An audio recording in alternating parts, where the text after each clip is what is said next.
ñooñu dañ leen di fay ñuy saaga. Badara Gadiaga est dans la même logique dans la même veine. dañ leen di fay ñuy saaga kan la ñuy saaga kilifa yi ki nga xamante ne ñoom jàpp nañ ne ku ko saaga presque sénégalais yu bëri di nga jógloo seen xol mooy ñoom Sonko la ñuy saaga.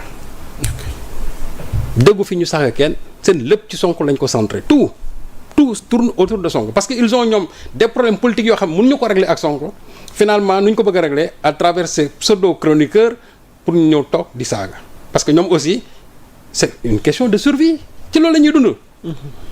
ñoom Badara Gadiaga lan la ñuy liggéey c'est-à-dire qu'est-ce qu'ils foutent ces gens-là lu ñuy liggéey dans leur vie mënoo xam et pourtant foo leen fekk ñi ngeeg xaalis bu dul jeex c'est vrai que nous am na loo xam mën ñu toog ci plateau bi ko wax mais moi je pose la question pour ñi nga xamuñu lu ñuy liggéey tout en sachant comment ces gens-là ils font quand même pour avoir de l'argent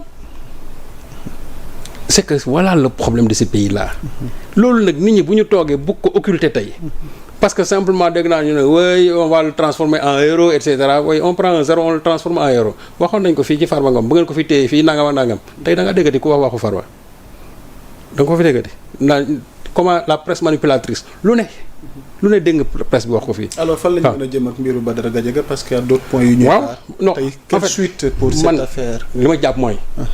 Badara Gadiaga il a insulté il a diffamé il a proféré il a diffusé de fausses nouvelles parce que d'abord li mu waxal justice bi mu ne justice ñoo wax loolu du dëgg corruption de la jeunesse boobu ñuy wax corruption de la jeunesse muy wax mais li ci justice wax kay nit ñi xam nañ ko moom na mu ko bëggee jëlee di ko tekki te kat toogoon na sax moom ci benn plateau auparavant daan ne loolu nga xam moom la ñuy wax corruption de la jeunesse nee na man mii xaw ma ko man détournement de mineur laa xam mais xaw ma loolu yow nga bëgg a toogaat léegi ci ginnaaw nga bëgg a ne corruption de la jeunesse loolu nga koy tekkee jox ko même le sens de pédophilie teg ko ci ki nga xamante ne tey Sénégalais mën nañu wax ne mu ñoom ñëpp moom lañu yaakaar vous pensez que loolu normal na sa Badara Gadiaga logé nourri et cetera il paraît que sax dañ ko jox benn suite King Fahd Palace vous pensez que ça c'est normal ça.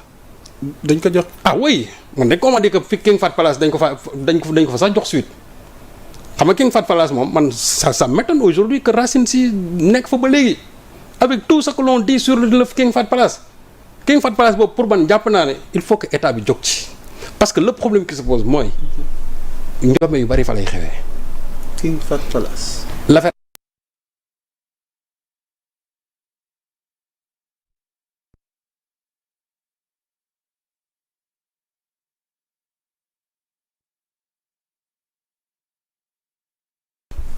King Fahd Palace ça signifie que donc Racine ci boppam il est impliqué dans ça voilà ces choses là qui se passent te kii il n'est pas le seul il y a beaucoup de journalistes yoo xam ne foofu dañ leen fay jox ay kii gratuitement et j'en connais parce que ce sont tous ces gens là qui tirent sur Sonko moo tax quand je vois aujourd'hui Racine qui essaie de s'accointer avec ñoom Sonko ak ñoom Diomaye c'est un problème c'est-à-dire que nit da ngay mel nii wala nga mel nii tànk dafay lemu wala mu taalaloo mais mënoo ko bàyyi ci diggante bi mënoo ne yow tu es avec les nouvelles autorités alors qu'au même moment les gens qui passent tout leur temps à insulter ces autorités là mais vous leur donnez des faveurs quand même dans cet hôtel là qui est un hôtel de l'État. C'est paradoxal quand même. Mais c'est plus que paradoxal alors c'est pourquoi ma ne état bi nag war nañu am seen fulla ak fayda régler li nga xamante ne moom mooy xew fii parce que après tout ñoom la ñu jox suffrage yi bés bu heure bi jotee Sénégal yi ñoom lañu koy laaj. Ok, ils ont tous les leviers aujourd'hui en main pour régler ce qui se passe dans ce pays parce qu'il y a trop de désordre dans ce pays là. mais yoon am na ci dëkk bi xanaa. non c'est-à-dire que yoon am na parce que justice bi tam yóbbu nañ ko banc des accusés. waaw mais justice bi aussi il faut. ñenn ñi poser le débat de la liberté d'opinion d'expression. oui mais la liberté d'opinion oui la liberté d'opinion. parce que Thierno Alassane moom bu ma ci dikkaate jàpp na ni voilà donc ngeen meema tuuti rek. Thierno pense que le régime a décidé de faire gérer ses états d'âme et ses instincts répressifs par la machine judiciaire. Ah, mais bonne machine judiciaire mais la machine judiciaire ñëpp xam nañu aujourd'hui ils ne sont pas favorables elle n'est pas favorable au régime barki dem nga fi dégg confrontation entre Sonko et les magistrats. Je pense réellement que si fekkente ne la machine judiciaire était favorable à l'actuel régime lii Sonko génnul barki dem wax ko ba dënam tàng dana ko wax mais il faut qu'on soit conséquent. ñoom ñoo fi taxoon ay jamono barki dem loo fi gis ñu titré am na sax ku ko doon ironiser en disant que est-ce que c'est pas Wally en disant que aujourd'hui on dit que Sonko contre les magistrats. gis naa titre gu. waaw bu njëkk on avait dit waaw Sonko contre les magistrats aujourd'hui Sonko contre les magistrats.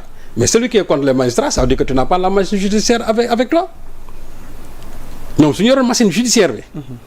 kon xam nga ne benn booy Pastef duñ ko jàpp. ñoom su ñu amoon machine judiciaire.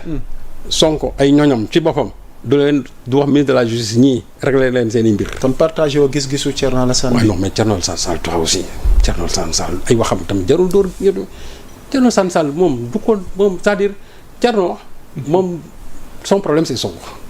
ok xam nga ñooñu amuñu problème ak kenn.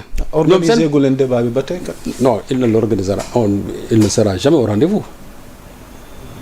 il ne sera jamais au rendez-vous c'est cette histoire de laser là du ci wax. il préfère wax ay commission d'enquête ci affaire bii nii te même affaire bii nii on y va mën nañ ci dem parce que li ñuy wax nii yëpp ci Jean-Michel nii foofu vraiment je fais une petite digression li ñuy wax nii yëpp ci Jean-Michel. Jean-Michel n'est comptable de rien ci loolu. gis nga lépp lu ñu fa mës a signé avant de démarrage tout problème assurance yi ñu wax yëpp. yooyu yëpp c'était sous l'ère Macky Sall.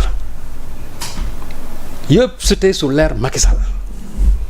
Jean-Michel xool dafa ñëw il a constaté ça muy rectifier léegi nag comme que ñoom amuñu fu ñu langaamu chaque fois ils sont vraiment dans ça bon. ok dégg naa ci sax sama neveu di ci dugub yooyu. sa jarbaat waaw danañ ci ñëw léegi pour terminer Sonko ak justice bi. y a un débat. lan moo xew Serigne Saliou. moom magistrat yi. xam nga en fait. dañ ko magistrat dañoo lànk bañ ko recevoir parce que dañ jàpp ni. dafa yëkkati ay kàddu yu ñàkk war ma seen kaw. lan moo xew. xam nga tey. waaw bi affaire bi amee. ba ma jambal génne ko wax ci lu ne. waaw ma jambal dinañ ñëw ci. waaw wax ci lu ne. mais yaa Moussa. xam nga mooy lu war rek Sénégal. lu newul problème la ñuy def problème. nañ jël rek c'est-à-dire supposons que Sonko ci boppam ba affaire bi amee ba pare ba mu dalee seen kaw pare mu tourné mu ne leen dama leen soxla je vous tends la main ñoom ñu bañ ko où est le problème dans ça. wax nga leen ba nga tourné jox leen loxo ne leen kaay ma waxtaan ak yéen. ngeen ne ñun ñoo bañ parce que yaa dal nga suñu kaw. où est le problème dans ça. où est le problème c'est-à-dire que lan moo ci nekk c'est-à-dire est-ce que c'est un camouflet lan la c'est-à-dire que loolu où est la gravité dans tout ça. c'est-à-dire yaa il faut qu'on aille vraiment dans le fond des choses c'est-à-dire que loolu lan moo ci nekk kaa ñu waxtaan nga ne waxtaanu ma lan moo ci nekk magistrat yi bañ nañ am nañ ci droit mais kii aussi su ko neexee mu ne yéen kaa la ñu waxtaan parce que tôt ou tard waxtaan boo xool ñu bañ ko ñu bëgg ko dana am parce que nag gis nga. mais est-ce que contexte favorable na ndax waxtu wi SYTJUST grève bi am ci justice bi askan wi bëri ñi soxla wàllu kii tamit. voilà c'est-à-dire que waaw. mooy lu wante ministre bi def na sortie jàpp ni foo ko waxtaan am. mais ñële laaj nañ waxtaan. waxtaan moom. waaw mënul ñàkk parce que xam nga tax. ça profite à toutes les parties. ok Sonko. li tax mu génn man je le comprends parfaitement. parce que c'est quelqu'un qui a été toujours victime de la machine judiciaire de ce pays-là. te gis nga nag nit rek kese la de. Sonko li mu daj.